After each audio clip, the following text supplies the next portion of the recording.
I was out in the park today painting and in the process of exposing my art. And an African American male approached me, he observed.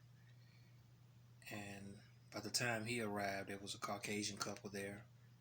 And there was, I guess, an Asian couple had just left.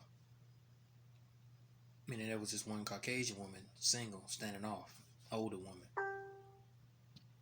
And he just asked, do you think your work misrepresent black people? And I said, well, which piece moves you to pose that question? And he spoke about the piece that I got called Sold. It's about 11 slaves on a wagon, and a Caucasian male walks by with a piece of paper on them, and it says sold. He said that he asked me, why don't you paint pictures that are more uplifting? And my response was, you take a man who doesn't want to work, hasn't seen his children in years, hasn't talked with his mom in months, only when he needs something. Yet he beats on his chest and cries, I'm a man. Most people would see, knowing him, nah, that's not a man. You're not a man. You're not displaying manly characteristics. I said, when I paint what I paint, write what I write, I'm doing it because I perceive a situation, group of people in a certain light.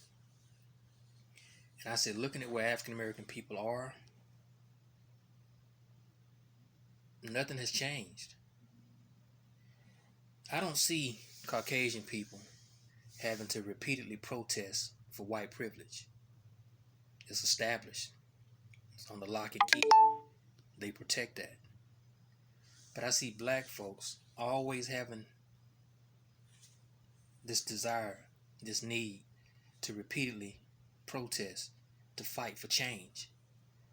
And it gets to a point where it's like, damn, if you still fighting and protesting for the same thing, maybe there hasn't been change. Maybe you just took on the struggle. And it irks me with all this black king and queen shit, and they'll bend a corner and violate somebody that looks like them. Some of y'all giving other black folks hell on your job. Some of y'all are bullying other black people in school. So it's like, when I paint what I paint, some of it deals with history, some of it deals with now, and some of it is a confirmation that ain't nothing changed. There's another piece he saw, said he liked, but he asked, what did I mean when I said death to black America, death to black youth? And this is what I be talking about with this pro-black shit. You Negroes that you're so emotional that you don't rationalize. The way he asked that question established that he was still irked. He was still offended. And I said, I'm not saying death to black America, death to black youth. But if you look at that piece, it resembles a protest. People got picket signs. They're collectively unified. And you got one person holding a sign saying death to healthcare. Another person has a sign saying death to education. Another person has a sign saying death to freedom of speech. Another person has a sign saying death to black America, death to black youth. So I don't see that as a protest. I see it as pro-death, because I feel like if you got to leave your job, college, school, or whatever, to go and protest about something, then maybe that what you are protesting about is endangered. Maybe it's being put to death. So in light of this piece, freedom of speech, it's in danger. Black America, in danger. Black youth, in danger. Healthcare plan, in danger. Education, it's all in danger. So pro-death is the piece. But after explaining that to him, he was like, I get your concept. He said, but still, why don't you do something that's uplifting? I said, well, until I start seeing more of that, because I don't see a lot of that in black America. There's no code of conduct. There's a certain level of fear, hate, Black lives really don't matter amongst black people. And those who were utilized as the poster child for that slogan, I mean, people doing their own stuff, man. You know, building a brand. And Black Lives Matter became a brand. It was something that swept this country. But what's your what's your issue with me explaining what I meant, and why do you refuse to see that? Damn, this still going on. I mean, there still are black issues with America. There still black youth who are in danger. I mean, what is your issue? I mean, because you don't have, there's no black power. There's no such thing as black power. And he was like, what do you? I said, what do you have power to change? Who do you have power to employ? Who do you have power to protect?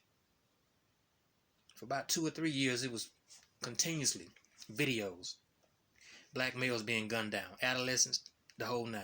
Who do you have power to protect with your black self? So, you know, in essence, it's you know, you got to get off that, because nobody is afraid of black people. You know, the code of conduct amongst black people and the shit we do publicly, even within our places of dwelling, where we lay our head, a lot of people don't respect that. And we're the only one who are moved by images. You know, you can see a crown on your head, but you're not displaying kingship and queenship. A king is one that has a kingdom. I can recall back in the 90s, hip-hop artists, some of them would utilize terms like your membrane, your cranium, or your dome. So until you king get control of your dome and start rendering results, then perhaps, you know, you can proclaim to be a king. But black people aren't rendering those kind of results. And to defy me because I see it a certain way, because in my absence as a painter, I want people to say, well, damn, that's how he perceived that. And perhaps there's some truth to it. Perhaps he was brutally honest. And after he felt my passion, he knew then that I was convinced that what I painted was something that had resonated with me. It was something that I consider to be factual, you know, in your face. I mean, there's a lot of man hours put into those pieces. And I'm not saying that it's so original that I don't see anything out, but there's a lot of artists out here don't have no commentary. I mean, okay, you're doing celebrities and family portraits, that's good. But my conviction is speaking on the times, past, now, and even, you know, in the future.